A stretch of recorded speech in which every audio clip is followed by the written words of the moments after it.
Hello everyone, जय हिंद। स्वागत है आपका अपना यूट्यूब चैनल एजुकेशन व्यू में। फ्रेंड, आज हम बात करने वाले हैं 67वीं बीएससी एग्ज़ाम के बारे में। फ्रेंड, मैं सबसे पहले डिस्कस करूंगा प्रीवियस ईयर के प्रैक्टिस सेट, जो कि 47 से लेकर के 66वीं तक में जितने भी प्रीवियस ईयर का क्वेश्चन हुआ है वो मैं डिस्कस करूँगा। सबसे पहले आज मैं स्टार्ट करने वाला हूँ 66वीं की। ठीक है, 66वीं में आज मैं स्टार्ट करूँगा इतिहास और बिहार विशेष के क्वेश्चन। जितने जितने बने क्वेश्चन पूछे गए हैं वो प्रैक्टिस सेट में डिस्कस करूंगा। तो फ्रेंड, अगर आप मेरे चैनल पर नए हैं तो प्लीज़ चैनल को सब्सक्राइब कर लीजिएगा और साथ में बेल आइकन को भी प्रेस कर लीजिएगा, जिससे कि बिहार लोक सेवा आयोग की जो आगामी होने वाली परीक्षा है उसके लेटेस्ट न्यूज़ और प्रैक्टिस सेट आपको सबसे पहले पहुंच जाए। फ्रेंड, चलिए आइए करते हैं आज की शुरुआत। सबसे पहले बात करेंगे फर्स्ट क्वेश्चन की। फ्रेंड, आज मैं डिस्कस करूंगा हिस्ट्री और बिहार विशेष के बारे में। ठीक है, फर्स्ट क्वेश्चन है, निम्न में से किस हड़प्पन नगर में जूते हुए खेत के निशान मिले हैं? तो फ्रेंड, इसका सही आंसर हो जाएगा कालीबंगन। ठीक है, सिंधु सभ्यता की खोज की बात करें तो वर्ष 1921 ईस्वी में दयाराम साहनी ने किया था। यह रावी नदी के तट पर स्थित है। सिंधु सभ्यता के दौरान जूते हुए खेत के प्रमाण कालीबंगन से प्राप्त हुए हैं। कालीबंगन राजस्थान में स्थित है। सिंधु घाटी सभ्यता के दौरान नर्तकी की कांस्य मूर्ति की जो प्राप्त हुआ है वो मोहनजोदड़ो से प्राप्त हुआ है। तो फ्रेंड, ये कुछ इससे जुड़ी हुई कुछ फैक्ट था। चलिए आगे बात करते हैं नेक्स्ट क्वेश्चन की। नेक्स्ट क्वेश्चन है कि त्रिरत्न या तीन रत्न जैसे सटीक ज्ञान, सच्ची आस्था और सटीक क्रिया निम्न में से किससे संबंधित है? तो फ्रेंड, यह संबंधित है जैन धर्म से। ठीक है, नेक्स्ट क्वेश्चन की बात करते हैं। तो इनमें से किस शासक ने चतुर्थ बौद्ध संगीति कश्मीर में आयोजित की है? तो ये है कनिष्क। ठीक है, बात करेंगे सबसे पहले हम कि प्रथम बौद्ध संगीति जिसका कि काल था राजगीय और शासन काल था अजातशत्रु के शासन काल में किया गया था। प्रथम बौद्ध संगीति की बात की जा रही है। और समय की बात करें तो 483 ईसा पूर्व में, और इसके अध्यक्ष थे महाकश्यप। बात करेंगे द्वितीय बौद्ध संगीति की, तो ये हुआ था वैशाली में कालाशोक के शासनकाल में। 383 ईसा पूर्व सर्वकामी के अध्यक्ष उसमें थे। तृतीय बौद्ध संगीति पाटलिपुत्र, शासनकाल थे अशोक 251 ईसा पूर्व में, और इसके अध्यक्ष थे मोगलीपुत्र तिस्म। ठीक है, और चतुर्थ बौद्ध संगीति की बात करें तो कुंडलवन में शासनकाल था कनिष्क का, और इसके अध्यक्ष की बात करें तो वसुमित्र थे। ठीक है, चलिए नेक्स्ट क्वेश्चन की बात करते हैं। तो निम्न में से किस भारतीय दर्शन ने परमाणु सिद्धांत का प्रतिपादन किया है? तो फ्रेंड, इसका सही आंसर हो जाएगा वैशेषिक। फ्रेंड, मेरे चैनल पर आपको बिहार दरोगा से भी रिलेटेड जितने भी प्रैक्टिस सेट हैं वो करवाया जा चुका है। अगर आपको उस वीडियो को भी देखना है तो लिंक नीचे डिस्क्रिप्शन में प्रोवाइड कर दूंगा, और अंत में एंड स्क्रीन पर भी आपको देखने को मिलेगा उस प्रैक्टिस सेट। अगर आप साथ साथ में प्रैक्टिस करते हैं बिहार दरोगा के भी तो बहुत अच्छी बात है, और उसका प्रैक्टिस भी आप कर सकते हैं। चलिए नेक्स्ट क्वेश्चन की बात करें तो किस दिल्ली सुल्तान ने रक्त एवं लौ की नीति अपनाई? तो फ्रेंड, ये अपनाई थी बलबन ने। तो राइट आंसर हो जाएगा बलबन। नेक्स्ट क्वेश्चन है कि कौन सा मध्यकालीन भारतीय साम्राज्य व्यापक स्तर पर स्थानीय स्वशासन के लिए प्रसिद्ध था? तो यह था चोल। ठीक है, चोल इसका राइट आंसर है। चलिए आगे बात करेंगे नेक्स्ट क्वेश्चन की। तो नेक्स्ट क्वेश्चन है कि प्राचीनकारी जो पिट्रा ट्यूडा निम्न में से किससे संबंधित है? तो ये संबंधित है दीवारों में अर्धकीमती पत्थर जड़कर फूलों की नक्काशी करना। नेक्स्ट क्वेश्चन की बात करते हैं। नेक्स्ट क्वेश्चन है कि किस मुगल शासक ने चित्रकारी के लिए कारखाने बनवाए? तो वह थे अकबर। अकबर ने चित्रकारी के लिए कारखाने बनवाए थे। चलिए आगे नेक्स्ट क्वेश्चन की बात करेंगे। ये कुछ आधुनिक भारत से क्वेश्चन है कि इनमें से किसने 1857 के विद्रोह में सक्रिय भाग लिया था? तो फ्रेंड, यह थे, इसका राइट आंसर हो जाएगा उपयुक्त में से कोई नहीं या उपयुक्त में से एक से अधिक। तो 1857 की क्रांति में सक्रिय रूप से भाग लिया था नाना साहेब ने कानपुर में, बेगम हजरत महल ने लखनऊ में, मौलवी अहमदुल्ला ने फैजाबाद से, तथा बहादुर शाह जफर ने दिल्ली में भाग लिया था। भारतीय स्वतंत्रता सेनानी बी.डी. सावरकर ने 1857 की क्रांति को भारत का पहला स्वतंत्रता संग्राम कहा था। तो राइट आंसर हो जाएगा फ्रेंड ऑप्शन नंबर ई। नेक्स्ट क्वेश्चन की बात करते हैं। तो किस अधिनियम के बारे में जवाहरलाल नेहरू ने कहा था कि हमें एक ऐसी कार दी गई थी जिसमें सब ब्रेक थे किंतु इंजन नहीं था? वह था 1935 का अधिनियम। तो राइट आंसर हो जाएगा ऑप्शन नंबर डी। 1935 के भारत सरकार अधिनियम को जवाहरलाल नेहरू ने कहा था यह एक ऐसी कार है जिसमें ब्रेक तो है परंतु इंजन नहीं है। यह अधिनियम भारत में संघीय व्यवस्था पर जोर दिया गया लेकिन भारत की स्वतंत्रता के विषय में मौन रहा, जिसके कारण भारतीयों द्वारा इसकी आलोचना की गई। चलिए बात करेंगे नेक्स्ट क्वेश्चन की। तो दांडी यात्रा कितने दिन चली थी? तो दांडी यात्रा चली थी 24 दिन। ठीक है, क्योंकि ये चला था 12 मार्च 1930 को साबरमती से, जो 6 अप्रैल 1930 को दांडी में जाकर के समाप्त हुआ। तो टोटल 24 दिन इसके दरमियान हुआ था। नेक्स्ट क्वेश्चन है कि प्रसिद्ध गीत सरफरोशी की तमन्ना अब हमारे दिल में है के रचयिता कौन है?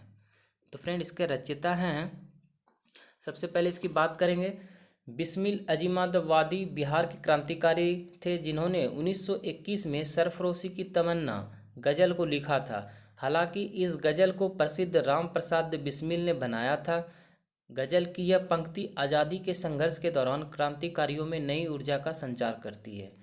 तो फ्रेंड इसका सही आंसर हो जाएगा उपयुक्त में से कोई नहीं या उपयुक्त में से एक से अधिक, क्योंकि इसके बात करते हैं तो बिस्मिल अजीमावादी बिहार के जो नेता थे उन्होंने 1921 ईस्वी में सरफरोशी की तमन्ना गज़ल को लिखा था और गाया था राम प्रसाद बिस्मिल ने। ठीक है, नेक्स्ट क्वेश्चन की बात करते हैं कि बंगाल विभाजन के प्रत्याघात के रूप में कौन सा आंदोलन शुरू हुआ था? तो वह आंदोलन था स्वदेशी आंदोलन। नेक्स्ट क्वेश्चन की बात करें तो इनमें से 1945-46 में दिल्ली में हुए INA के मुकदमों के पक्ष में पेश हुए वकील थे, तो वह थे Bhulabhai Desai. Right answer option number B. Next question है कि मैडम कामा ने भारत के त्रिरंगी स्वतंत्रता ध्वज को कहाँ फहराया था? तो वह फहराया था स्टुटगार्ड में। स्टुटगार्ड इसका राइट आंसर है। नेक्स्ट क्वेश्चन की बात करते हैं तो निम्न में से कौन सा जोड़ा सही है? सही जोड़े की पहचान करना है। तो फ्रेंड इसमें से CR दास जो देश बंधु है वो सही जोड़ा है। नेक्स्ट क्वेश्चन है कि भारतीय राष्ट्रीय कांग्रेस के द्वारा किस दिन को पूर्ण स्वराज दिवस घोषित किया गया था? वह किया गया था 26 जनवरी 1930 को। तो 26/1/1930 राइट आंसर हो जाएगा। नेक्स्ट क्वेश्चन है कि बंगाल में द्विशासन प्रणाली किसके द्वारा लागू की गई? तो वह की गई है रॉबर्ट क्लाइव के द्वारा। तो right answer Robert Clive. Next question है कि इनमें से किसने 1893 में शिकागो में आयोजित धर्म संसद में भाग लिया? तो फ्रेंड वह था स्वामी विवेकानंद जी ने। नेक्स्ट है कि 1923 में स्वराज पार्टी का गठन किसने किया? तो वह किया था CR दास और मोतीलाल नेहरू जी ने। तो CR दास और मोतीलाल नेहरू इसका राइट आंसर है। चलिए आगे बात करेंगे नेक्स्ट क्वेश्चन की। तो नेक्स्ट क्वेश्चन है कि प्रसिद्ध नाटक नील दर्पण जिसमें इंडिगो की खेती करने वाले किसानों के दमन का चित्रण किया गया है की रचना किसने की है? तो इसकी रचना की है दीनबंधु मित्र जी ने। तो राइट आंसर हो जाएगा दीनबंधु मित्र। नेक्स्ट क्वेश्चन है कि 1760 ईस्वी का प्रसिद्ध वांडीवास का युद्ध अंग्रेजों द्वारा किसके खिलाफ लड़ा गया? तो फ्रेंड वह लड़ा गया फ्रांसीसियों के खिलाफ। Right answer option number A. Next question की बात करते हैं तो निम्न में से किस अधिनियम ने भारत में पृथक निर्वाचक मंडल का आरंभ किया? तो वह था भारतीय परिषद अधिनियम 1909। ठीक है, बात करते हैं इसके बारे में। तो भारत में प्रथम निर्वाचन मंडल का प्रारंभ भारत परिषद अधिनियम 1909 के द्वारा किया गया। इस अधिनियम को मार्ले मिंटो सुधार के नाम से भी जाना जाता है। इस अधिनियम के तहत भारत में पृथक निर्वाचन की व्यवस्था पर पहली बार अपनाई गई। नेक्स्ट क्वेश्चन की बात करते हैं। तो 1831 में बुद्धो भगत के नेतृत्व में कोल विद्रोह किस क्षेत्र में हुआ है? तो फ्रेंड वह हुआ है सिंहभूम में। नेक्स्ट क्वेश्चन है, निम्न में से किस कॉलेज में गांधी जी ने पढ़ाई की थी? तो वह था रामल दास कॉलेज भावनगर। और right answer option number A. Next question है, अब बात करते हैं कुछ बिहार विशेष से क्वेश्चन की। तो बिहार के प्रथम मुख्यमंत्री कौन थे? तो फ्रेंड वह थे श्री कृष्ण सिंह। नेक्स्ट है, बिहार में कांग्रेस का प्रथम अधिवेशन रखा गया था? तो रखा गया था पटना में। नेक्स्ट क्वेश्चन है कि जयप्रकाश नारायण को कौन सी उपाधि दी गई थी? तो लोकनायक की उपाधि दी गई थी। नेक्स्ट क्वेश्चन की बात करेंगे, बिहार की स्थापना कब की गई? तो इसकी स्थापना 1912 ईस्वी में। नेक्स्ट क्वेश्चन है कि बिहार में 3 कठिया पद्धति में नील की खेती के लिए भूमि का कितना भाग अमानत रखा जाता था? तो वह रखा जाता था 3/20। नेक्स्ट क्वेश्चन है कि रामविलास पासवान ने अपना राजनीतिक सफर किस राजनीतिक दल से प्रारंभ किया था? तो वह था संयुक्त सोशलिस्ट पार्टी। नेक्स्ट क्वेश्चन है कि बिहार के राजनीतिज्ञ स्वर्गीय रघुवंश प्रसाद सिंह पहली बार किस लोकसभा के लिए निर्वाचित हुए थे? तो वह थे, इसका राइट आंसर 11वीं लोकसभा। नेक्स्ट क्वेश्चन है कि चंपारण में इंडिगो के किसानों की दशा की ओर गांधी जी का ध्यान किसने आकर्षित किया था? तो वो था राजकुमार शुक्ल जी ने।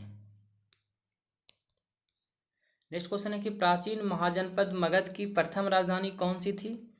तो प्रथम राजधानी थी, बात करते हैं इसमें से कि प्राचीन महाजनपद में मगध की प्रथम राजधानी राजगिरिया थी। ठीक है।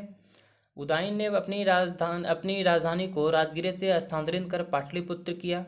मगध महाजनपद की स्थापना बृहदत्त ने की थी। यह 16 महाजनपदों में सबसे शक्तिशाली महाजनपद था।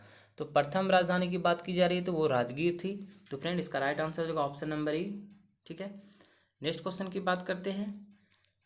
तो स्वामी सहजानंद निम्न में से किससे संबंधित थे? तो वह संबंधित थे बिहार में किसान आंदोलन से। नेक्स्ट क्वेश्चन है कि निम्न में से कौन सा भारत में गांधी जी का प्रथम सत्याग्रही आंदोलन था जिसमें उन्होंने सविनय अवज्ञा का प्रयोग किया? तो वो था चंपारण। नेक्स्ट क्वेश्चन की बात करते हैं। नेक्स्ट क्वेश्चन है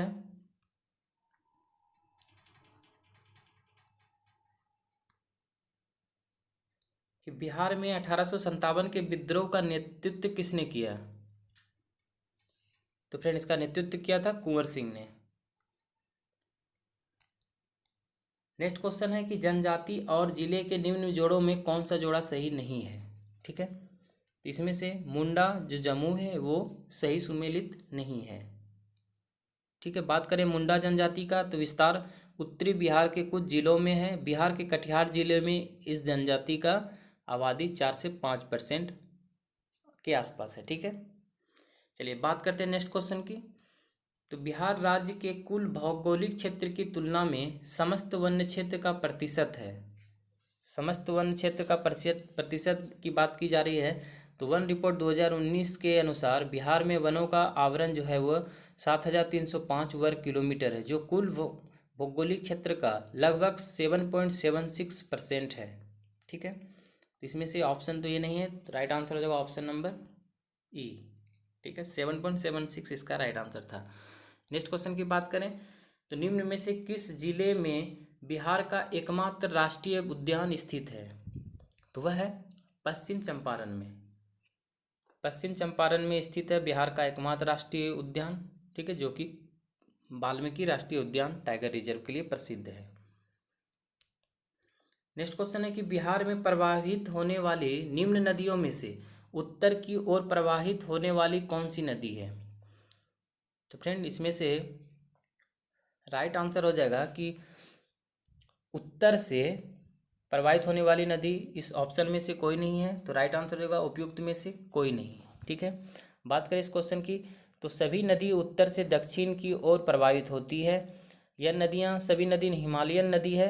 यह नेपाल में हिमालय से निकलकर बिहार में प्रवेश कर गंगा की सहायक नदी बन जाती है। तो ये जितने भी सारे ये नदी दिया हुआ है ऑप्शन में, ये सभी उत्तर दिशा से दक्षिण की ओर प्रवाहित होती है। ठीक है, बागमती हो गया, कोसी हो गया, कमला और गंडक सभी उत्तर से दक्षिण की ओर प्रवाहित होती है नदियाँ। नेक्स्ट क्वेश्चन की बात करें तो बिहार के निम्न जिलों में किस जिले में पीडमोंट स्वैम्पी मिट्टी पाई जाती है? तो वह पाई जाती है पश्चिम बंगाल में, सॉरी पश्चिमी चंपारण में। पश्चिमी चंपारण इसका राइट आंसर है। नेक्स्ट क्वेश्चन की बात करें तो बिहार के निम्न प्रशासनिक विभागीय जोड़ों में किस जोड़े से गंगा नदी नहीं बहती है? तो इसमें से कोसी और मगध, इससे गंगा नदी नहीं बहती है। ठीक है,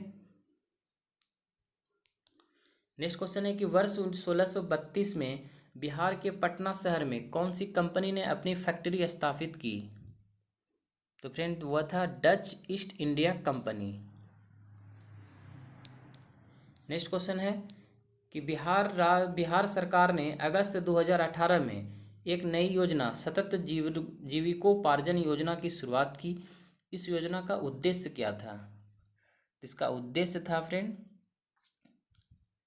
कि सतत जीविकोपार्जन योजना की शुरुआत बिहार सरकार द्वारा शराबबंदी के कारण प्रभावित परिवारों के पुनर्वास के लिए किया गया है। इसके अंतर्गत प्रभावित लोगों को स्वरोजगार के अवसर प्रदान करना है। तो इसका राइट आंसर हो जाएगा ऑप्शन नंबर ई, उपयुक्त में से कोई नहीं या उपयुक्त में से एक से अधिक। ठीक है, तो राइट आंसर ऑप्शन नंबर ई। नेक्स्ट क्वेश्चन है कि बिहार सरकार के 7 निश्चयों में निम्न में से कौन सा सम्मिलित नहीं है? तो फ्रेंड इसमें से जो बाल कल्याण है वो सही सुमेलित नहीं है। बात करें इनके 7 निश्चय योजना की तो आर्थिक हल युवाओं को बल देना पहला है, आरक्षित रोजगार, महिलाओं का अधिकार, हर घर बिजली लगातार, घर घर नल का जल, हर घर पक्की गली नालियाँ, शौचालय निर्माण, घर का सम्मान, अवसर बढ़े आगे बढ़े, ये 7 निश्चय था। ठीक है, नेक्स्ट क्वेश्चन है कि बिहार का प्रति व्यक्ति शुद्ध राज्य घरेलू उत्पाद स्थिर कीमतों पर देश की तुलना में कम है। वर्ष 2018-19 में ये कितना था? जिसका राइट आंसर हो जाएगा राष्ट्रीय औसत का 33%, option number D. Next question है कि भारत के निर्वाचन आयोग ने कब बिहार विधानसभा 2020 के आम चुनाव के लिए प्रेस नोट जारी किया? इसका सही आंसर हो जाएगा 25 सितंबर 2020 को। ठीक है, नेक्स्ट क्वेश्चन की बात करें तो बिहार सरकार ने 1 अप्रैल 2019 से सार्वजनिक वित्तीय प्रबंधन प्रणाली CFMS शुरू की। यह प्रणाली है तो फ्रेंड यह प्रणाली हो जाएगा इसका राइट आंसर, उपयुक्त में से कोई नहीं हो जाएगा, क्योंकि राज्य में समस्त वित्तीय कार्यपालों को ऑनलाइन तथा कागज रहित बनाएगी। ठीक है, लेन देन की प्रक्रिया में पारदर्शिता लाने के लिए बिहार सरकार द्वारा 1 अप्रैल 2019 से समेकित वित्तीय प्रबंधन प्रणाली CFMS की शुरुआत की गई है। राज्य के सभी वित्तीय कार्य अब ऑनलाइन से किए जाएंगे। ठीक है, तो ए और डी इसमें से राइट आंसर होता, तो उपयुक्त में से एक से अधिक आंसर है। नेक्स्ट क्वेश्चन है कि बिहार सरकार ने 2 जनवरी 2020 को बिहार राज्य को कृषि कर्मण पुरस्कार प्रदान किया। यह पुरस्कार दिया गया था तो फ्रेंड यह दिया गया था मक्का और गेहूं के उत्पादन और उत्पादकता के लिए। तो फ्रेंड यह था आज का आखिरी क्वेश्चन। आज मैंने डिस्कस किया है हिस्ट्री और बिहार विशेष के बारे में। नेक्स्ट मैं बात करूंगा इंडियन पॉलिटी की और जितने भी सारे क्वेश्चन बचेंगे उसके। तो फ्रेंड यह वीडियो आपको कैसा लगा मुझे कमेंट करके जरूर बताइएगा। वीडियो पसंद आया तो चैनल को सब्सक्राइब, लाइक और कमेंट जरूर कर दीजिएगा। फ्रेंड आपको बिहार दरोगा की अगर प्रैक्टिस भी चाहिए तो ऊपर साइड में आपको प्लेलिस्ट दिख रहा होगा एक गोल सा बटन के साइड में, वहाँ पे आप क्लिक करके बिहार दरोगा से जितने भी सारे प्रैक्टिस सेट है वो कर सकते हैं। और साथ में एक और प्लेलिस्ट दिख रहा होगा वो BPSC का है, वहाँ से भी आप देख सकते हैं। तो फ्रेंड मिलते हैं नेक्स्ट वीडियो में, तब तक के लिए जय हिंद जय भारत।